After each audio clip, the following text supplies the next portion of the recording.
Hello everybody, welcome to this playthrough for Rookie Division with the tournament win for the Euro Champions Tournament in Golf Clash the game. The video is sponsored by Golf Clash and Playdemic, and before we start, don't forget to subscribe to the channel and also visit golfclashtommy.com for more Golf Clash related content for free. You can also get the summer special here in July on patreon.com/golfclashtommy. Check it out through the description, through the link in the description down below. Also follow the info box on the right hand side for the elevation adjustment in this playthrough, but also what type of ball and club type I suggest you to use. You don't have to follow what I'm saying, but there's always a thought behind it. If you have a different level or a different club that you want to use, make sure that you send us an email support@golfclashtommy.com with your questions so we can help you out before you get started.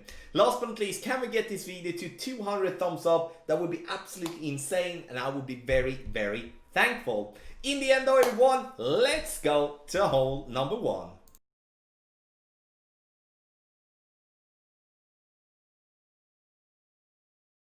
For hole number one, we're going to play a very tough par 3 in my opinion, and the reason this is a tough par 3 is because we're going to have a very difficult time to find the same landing spot all the time, because we don't really have that much rough or, for that matter, you know, a bunker or rock or anything to really rely on in terms of getting a firm and consistent landing spot. 1 bar left spin, 1.5 bar back spin, and here I'm going to play this one medium distance plus 15 is what I'm using here. And I'm also using a mauling ball, and the reason I use a mauling ball is to keep myself from playing with better balls. I'm gonna play enough with better balls in this tournament, so we have to think really smart in terms of when should we play with like mauling balls and stuff like that to save the better balls. And I do think the par 3s is actually an excellent choice to do so, as we don't really need much spin, we don't really need to reduce the wind even more, but obviously we do have to hit perfect. A tweak here, I would say, use maximum distance plus 15 instead of medium distance plus 15 as I'm using here, because even though we miss left, which makes sense with a great left, but we would most likely miss left anyway with a perfect ball. So we do need that little extra adjustment. If you are keen to play with a little bit better balls, then a navigator would still be as equally good when it comes to the mauling. It just has a little bit more wind resistance and also a little bit more power. Grizzly, for those of you playing with a Grizzly level 7+ to have a better ball guideline.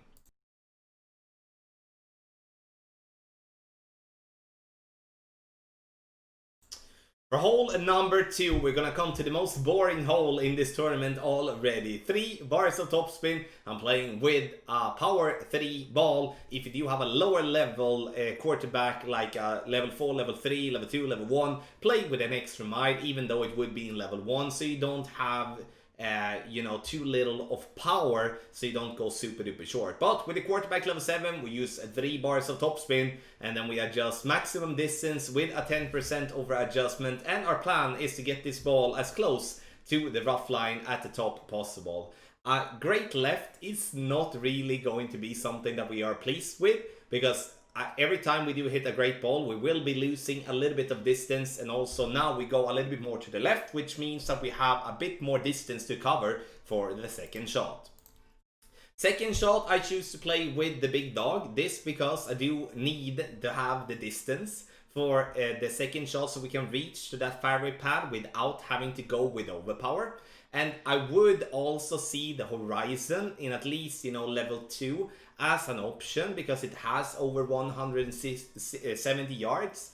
If you do want to play with a sniper, I would recommend you to not play with anything else below level 9, but that would also be a stretch. So I would consider to see this one as an eagle hole completely, because this shot that we are attempting now with 1 bar of topspin and also 2 bar side spin to the right and then half a ball of curl is very difficult to replicate and do well. Now we're very close getting this one in for an albatross, but that is not something that I count on. So if it drops for me 1 time this tournament, I'm gonna be very happy. Otherwise, I'm gonna see it as a way of not risking losing the eagle. So that's why I play conservative and safe, getting my chance for an albatross, even though it's minor, but at least getting a very safe Eagle minus 10% for the second shot, which means we play uphill and the ball is going to be affected less by the wind when we play uphill, and therefore we need to reduce with our adjustment.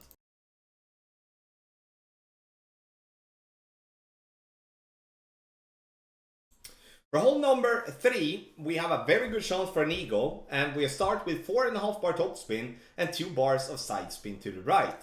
Now, we are going to play this one maximum distance with a 10% over adjustment, even though we are not entirely into max distance of our club. So, still max plus 10, power 1 ball. And I'm using a quasar to keep myself with the side spin too, but honestly guys, that's not really necessary. We can play with a navigator as well, with only side spin 1, and we will still manage nicely to be on the fairway.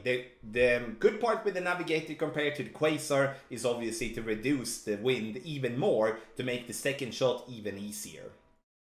We get this ball to get up to a nice distance on the fairway, 322 yards. From 322 yards, we're gonna use a long iron. And here I would strongly advise you to play with a long iron that gives you the most, like the best ball guideline. So if you have the Grizzly level 7+, use the Grizzly all day and every day. But there isn't that many in the rookie division that do play with a Grizzly level 7. So here I'm using with a more crappy ball guideline. So you can see the struggling part, or at least see the advantage of having a good ball guideline is going to be. 1 bar of topspin, and all the rock and all the rough there is rough. So don't be afraid that you only have this fine little piece of rough there, because all that thing, that is obviously not the water, but all the rock parts are rough.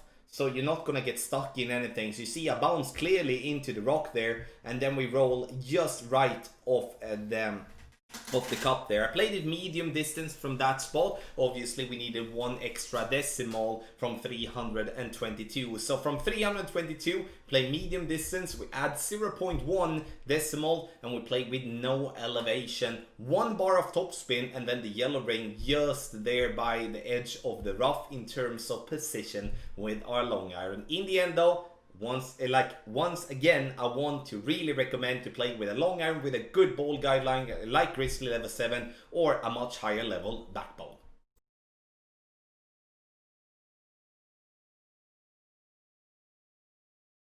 For hole number 4, I'm not really satisfied with the result here, so I do have some tweaks here to play with. First, we're looking for the white ring to the left by the rough line with our sniper pretty far up, to be honest. I'm using 1 bar backspin, and then in the end I'm using like 0.8 side spin to the left, just to get the ball guideline pointing straight at the pin. So I'm satisfied with that, that's okay. Now we're going to play medium distance with a 15% over adjustment when it comes to power 0 ball like the Marlin. And even if we would be playing with a navigator, I would still use medium distance plus 15.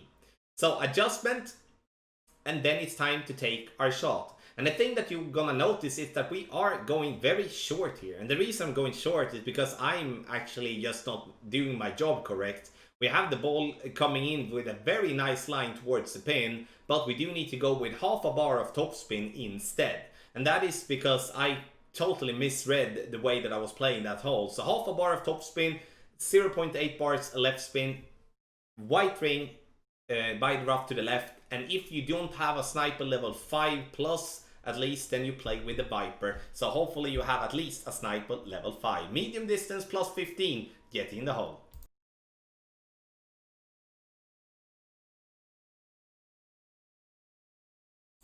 For hole number 5, we are going to attempt to get over to the final piece of fairway. So we're gonna use the second fairway island to bounce on that over to the other side. Here I would recommend you to play with a side spin 3 ball, but it is enough to play with a power 2 ball, so the katana is good enough. 4.5 bar topspin, 3 bars of side spin to the right, and we're looking to get our ball in between the rough in the center and the rough to the very right. So we are gonna aim up, as you can see here, with the top of the yellow ring by the rough line.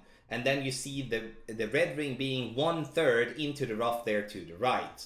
Maximum distance with a 10% over adjustment, and then we're gonna apply half a ball of curl outside the adjustment ring to the right. We're looking to get this ball to bounce on the fairway and then roll, as already explained, in between the rough in the center of that fairway and the rough to the right. 332 yards is totally fine. Second shot, you can play this one two ways in my opinion. Either you go for the dunk, which I'm gonna do here, and then you're not gonna use any elevation for this shot. Just for the example's sake, I'm using max distance because this was very close to max distance numbers. Sometimes the replay does fool us because it doesn't show us any plus yardage. So I use maximum distance here. But if you do want to bounce up towards the pin, I would recommend you to play with a 10% over adjustment. So instead of 0, then we use a 10. So if you go for a dunk, no elevation. If you don't go for a dunk, 10% over adjustment, so plus 10. And obviously it's nice to get a drop with a dunk, but in the end I want to be very, very clear that you play the way you feel comfortable with. The dunk is a good option, but bounce up towards the pin is also a good option, but we do need to get an eagle.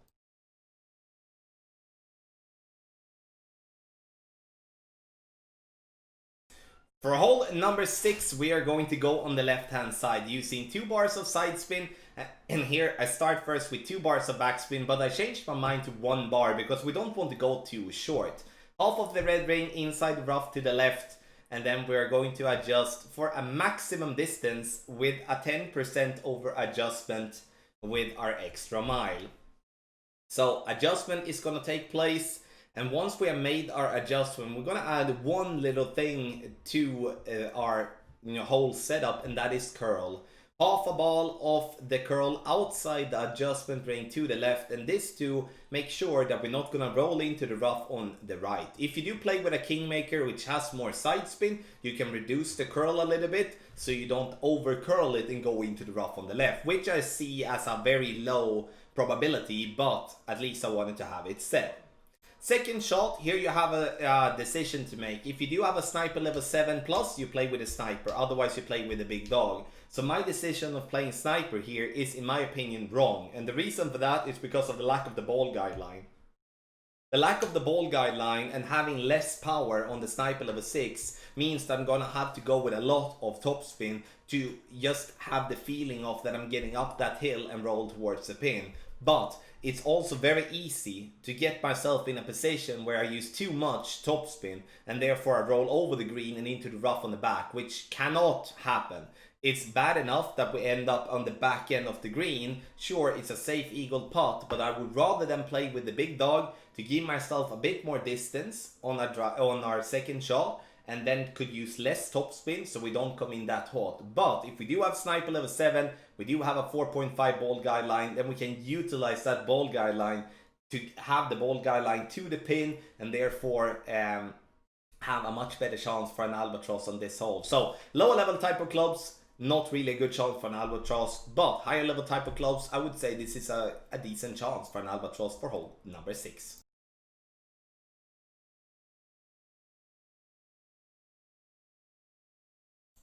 For hole number 7, we are going to attempt to go over the bunker and not over the rough, but at least over the bunker, and getting this ball to bounce very nicely over. So I'm using the big topper, and here, if you do have a big topper level 3 plus, you can play with a power 3 ball. You can play with a power 3 ball with a big topper level 2 or 1 as well, but you will have to go with overpower. So in that case, I would recommend you to go up to a berserker ball, if that's a possibility. But if that's not a possibility, once again, I would recommend you to go with more overpower, because honestly, even if we get this ball to drop right down into the sand, which means that we miss our target, then we will still reach easily to the green in 2 to lock in the birdie. That's why this a bit more aggressive drive is going to be the best way to play this shot. Max topspin, second bounce into the rough, roll out on the fairway, and now we find ourselves very close towards the pin. The second shot, I'm going to play with my thorn, and I love the thorn because it has all the backspin. And if we're gonna play this shot with a short iron, we either need to use the backspin to do a backspin shot on the green, or we go for a dunk. Here I would recommend to use the blue arrows that you can see being very tiny there on the screen to be just above the cup. That is to compensate for the uphill position that we are being in, which means that it's very easy to go short here with our adjustment. So therefore the blue arrows as a focus point just be above the cup. Adjustment is going to be minus 10%, and if we are in minimum distance, we play minimum distance.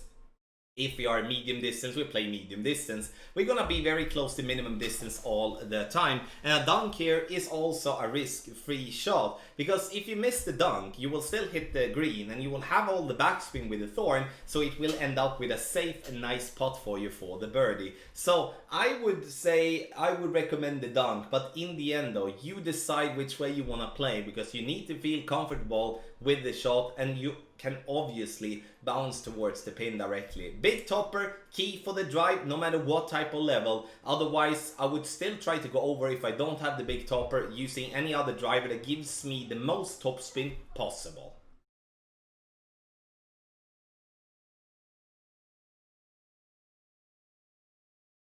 For hole number 8, the final of the par 3s, we're gonna attempt a rough bump. I know it might be a bit aggressive, but I do believe that this is the absolute best way making an hole-in-one here on hole number 8, which has a very bumpy fairway otherwise to play on.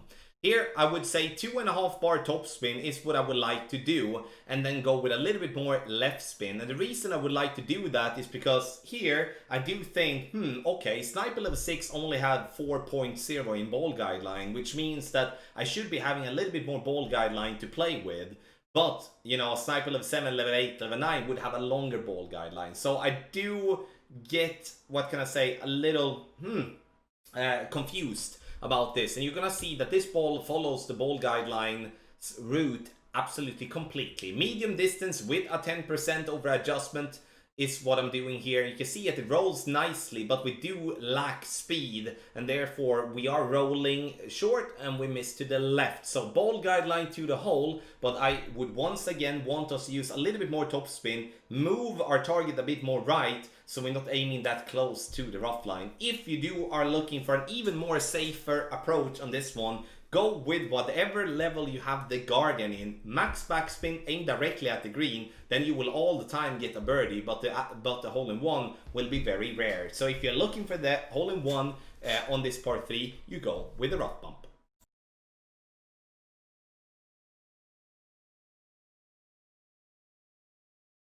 For hole number 9, we're looking to play with our quarterback, and that is if we do have it in at least level 7. If we don't have the quarterback in level 7, I would recommend you to play with the extra mile in any form of level. Because frankly, even though we reach easily over with the quarterback here, we do want to have a little bit more topspin. So, first option is gonna be a quarterback level 7 plus, otherwise an extra mile in any form, shape or form. Maximum distance with a 20% over adjustment is the adjustment that we are going to do. And then we are just gonna take our shot. No curl, no overpower, no underpower, just a normal shot. Spin wise, it's maximum top spin, and then I'm using 3 bars of left spin. Here I could actually say that we could remove 1 bar of left spin here and go with only 2, because the closer we are to the rough on the right, the shorter shot we're gonna have towards the pin. Because here for the second shot, you can see that we are pretty much into a distance where it's absolute minimum for ourselves when it comes to our sniper. And obviously the sniper level 6 is not really the best club here, because we don't really have a ball guideline, which would honestly be making the same for us to play with the big dog or a Guardian or any other type of club that gives us more distance. A Horizon in a lower level would also be better than the sniper level 6. So let's say like this, sniper level 7 plus, then we play with the sniper because of its 4.5 ball guideline. Otherwise we try to play with a wood club that do give us a bit more distance than the sniper level 6, like again Horizon level 2, level 3 or something like that. Using 2 to 3 bars of backspin, max side spin to the right, aiming for the ball to come in on the left side of the green and then fall back down towards the pin. Unfortunately, we do come a bit too high, but that's going to be the struggle with this hole. So count this one as an eagle hole. But sure, with a better setup when it comes to club and ball, we would see the albatross attempt being much possible. Thank you so much everybody for watching this playthrough for Rookie Division with the tournament win for the Euro Champions Tournament here in Golf Clash the game. The video is sponsored by Golf Clash and Playdemic, and make sure that you send us an email to support@golfclashtommy.com if you do have any sort of questions. You can also as well use the comment section down below. Get the ultimate tournament guides and our summer special on patreon.com/golfclashtommy. Check out it through the link down in the description down below. Much love to you all and a good luck in the Euro Champions Tournament.